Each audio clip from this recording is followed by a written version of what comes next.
Bismillahirrahmanirrahim. Assalamualaikum warahmatullahi wabarakatuh. Nama saya Wendy Saputra, mahasiswa UIN Suskaryau dari PAI Konsentrasi Akidah Akhlak. Bertanya kepada Kiai mengenai melihat Allah di surga, Kiai. Itu tolong diterangkan bagaimana kita melihat Allah di surga tanpa hijab. Karena ini nanti ujungnya kata para asatid dari Wahabi, itu kita melihat Allah pasti pada satu arah katanya. Kita melihat Allah dengan satu arah sehingga Allah itu di atas, kan akidah mereka seperti itu. Sementara dalam akidah kita Allah itu kan tidak di atas. Kemudian karena dalilnya laisa kamitslihi syai'. Kemudian mereka juga menjawab, Kiai, Allah itu di atas berbeda dengan makhluk di atas, begitu katanya. Kalau berbeda dengan makhluk, Allah hidup, makhluk juga hidup katanya. Tetapi hidupnya Allah dengan hidupnya makhluk itu berbeda katanya. Kemudian istiwanya Allah dengan istiwanya makhluk, di atasnya Allah dengan di atasnya makhluk itu berbeda katanya Kiai. Nah, itu bagaimana tanggapan kita menjawab bantahan-bantahan seperti itu, Kiai? Terima kasih.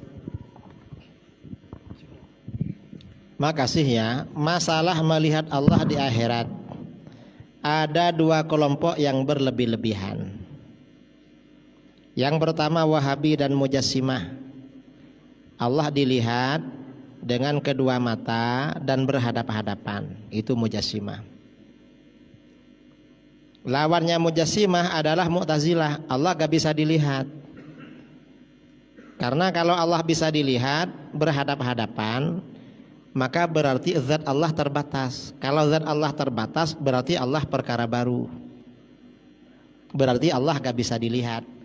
Ahlus sunnah wal jamaah mengambil jalan tengah.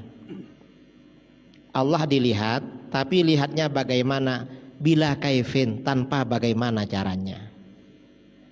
Karena yang namanya kaifiyah, proses, seperti berhadap-hadapan, itu ketika yang dilihat perkara baru. Sedangkan Allah bukan perkara baru. Karenanya melihat Allah di akhirat itu tanpa bagaimana caranya. Itu menghadapi Wahabi. Mengapa? Karena Allah di dalam Al-Quran laisa kamitslihi syai'.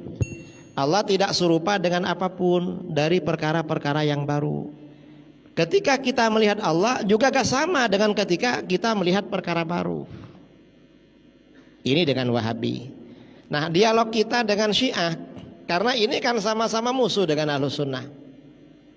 Tahun 2015 saya dialog dengan Syiah di YIN Jember. Yang Syiah ini dua orang, saya sendirian. Kedua-duanya alumni KUM Iran. Apa kata Syiah ini?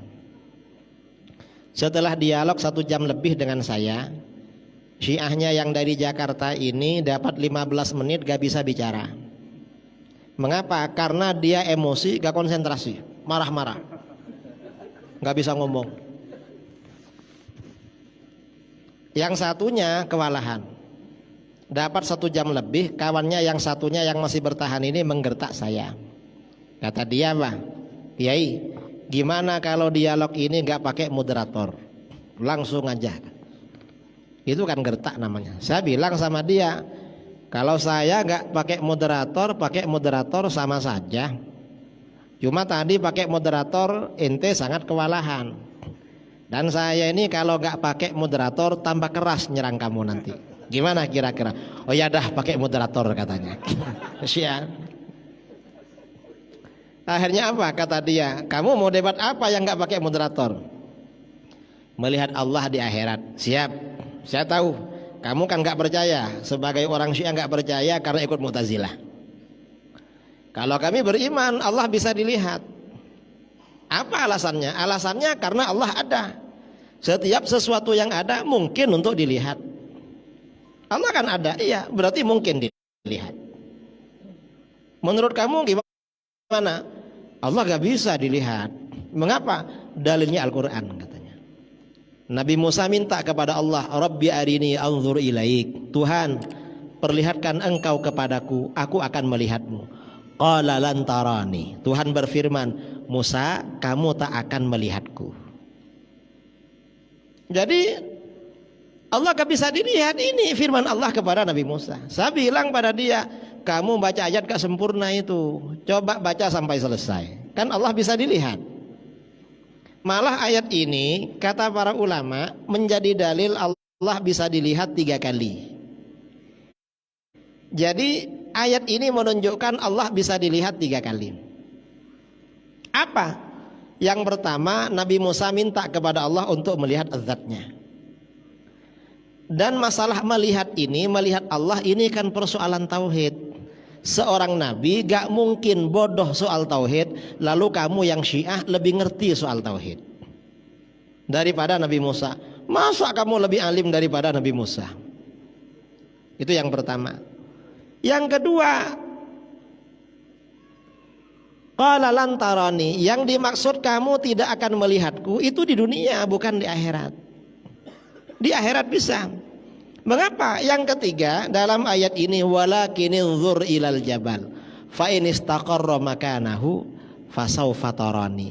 Tapi kamu lihat gunung itu. Kalau gunung itu bertahan di tempatnya, kamu akan melihatku. Nah, akan melihatku gak dibaca sama kamu ini. Baca ayat gak sampai tuntas. Orang Wahabi, orang Syiah itu kalau mengartikan ayat salah-salah. Kadang bacanya gak sampai tuntas. Sama dengan Wahabi itu. Wahabi ini dalam pikirannya, ya, Wahabi ini pikirannya gak menjangkau pada perkara-perkara yang metafisik. Mengapa? Hal-hal yang gaib itu oleh mereka disamakan dengan perkara-perkara yang kelihatan. Ketika kita melihat Allah, oleh mereka dianggap sama seperti kita melihat benda-benda. Ini kan perkara baru. Kita ini sebenarnya bisa melihat, perkaranya gak ada di depan kita. Contohnya apa?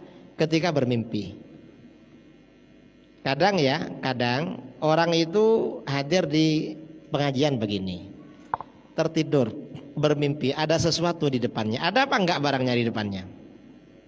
Enggak ada kan? Artinya apa? Yang kita lihat itu kan enggak harus berupa benda. Kan bukan benda, cuma bayangan, bisa dilihat itu. Itu mimpi namanya. Mimpi, tapi prosesnya kan tidak seperti melihat barang. Bisa seperti itu. Ini contoh aja sebenarnya.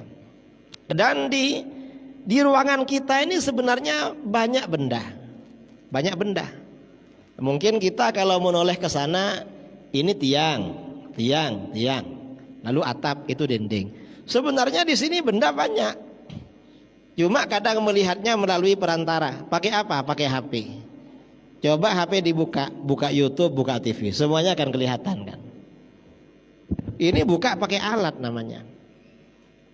Karenanya sesuatu yang dilihat itu tidak harus sama prosesnya seperti kita melihat perkara baru.